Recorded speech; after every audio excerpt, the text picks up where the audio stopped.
sometimes you can come across something new that helps you reconfigure the way that you're living almost instantly in a more comprehensive and fuller way. But more common is the traumatic response, which is when the presuppositions of your world are shifted dramatically and you fall into the surrounding chaos, then it's so hard on you that, it actually does you psychophysiological damage. If someone goes after you at the good person level of analysis and they just demolish you, in the course of, say, a 3-year relationship, hacking away at the idea that you have any moral worth whatsoever, this is what happens when you're abused, then that's going to knock you into pieces at a very complex and high level of abstraction, so that can undermine your entire worldview.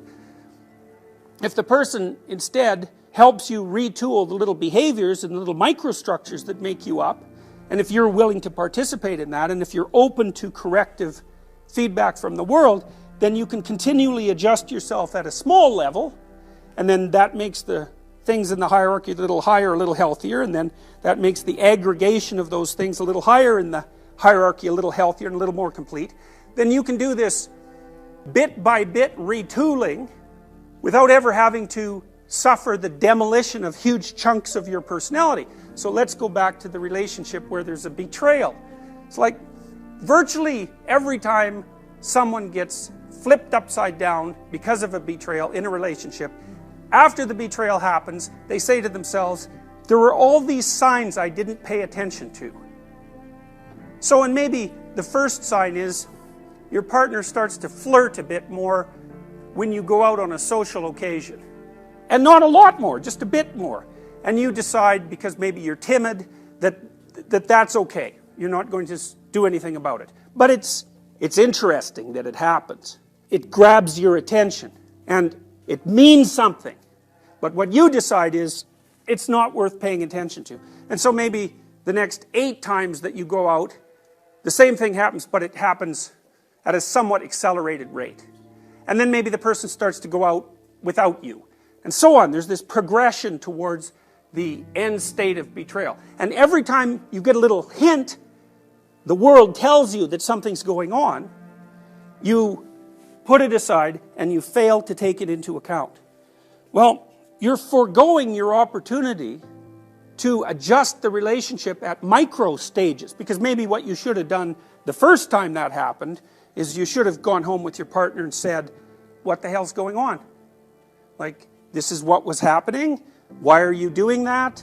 Here's how you should have behaved. And of course, that's going to be a fight. There's absolutely no doubt about it. But it might be a micro fight instead of a the relationship is over fight. And in order to keep a relationship healthy, it needs to be retooled at micro levels constantly. And the same is the case with your own character. When you encounter something that's unexpected, especially if it's small enough to handle, you need to extract the information from it, rebuild the world, and rebuild yourself. And then maybe if you continue doing that, every time you get evidence of an anomaly or an error, or every time the world manifests some meaning to you, then you won't have to fall apart, because the structure that constitutes you is going to remain viable and healthy from the bottom up. And if you don't do that, then those errors are going to accumulate.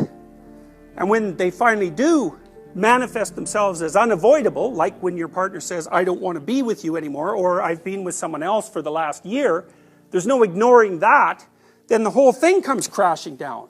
You're no longer in a relationship, you're no longer in a good relationship, and then all the other things become questionable. So, meaning manifests itself so that you can retool being itself on a continual basis, while simultaneously minimizing the risk of total collapse. And morality then becomes the act of paying sufficient attention and reacting sufficiently so that that corrective process occurs. Now, so you're inside one of these. You're going from point A to point B. And as you do that, things you want to have happen, happen. And things you don't want to have happen, and things you don't understand happen. And let's say that you investigate the things that you don't want to have happen, and you investigate the things that you didn't expect. And you do that as soon as they come up. So then what happens? Well, partly what happens is you're going to change your perceptions a bit, and you're going to change your actions a bit, and what that'll culminate in over time is that this whole structure will change. So instead of going from point A to point B, maybe you start shifting so that you're going from point A to point C. Because as you're gathering information, as a consequence of the inadequacies of the way you're looking at the world, not only are you improving your ability to perceive and to act, but you're also gathering information that helps shift your perspective to a better point B. Because you might say, well, where are you going and why? And the answer to that is, well, you have a plan. You're going to get your degree. I don't know what your long-term plan is. But there's no reason to assume that your long-term plan is correct, even though there's no reason to assume that you can do without one. So you're in this weird situation where you have to live within a bounded space, and the bounded space is going to produce errors, and it's also going to be wrong. But at the same time, if you use the bounded space, then you can transform it continually across time, even what it's aimed at, and you can minimize the probability of precipitous collapse.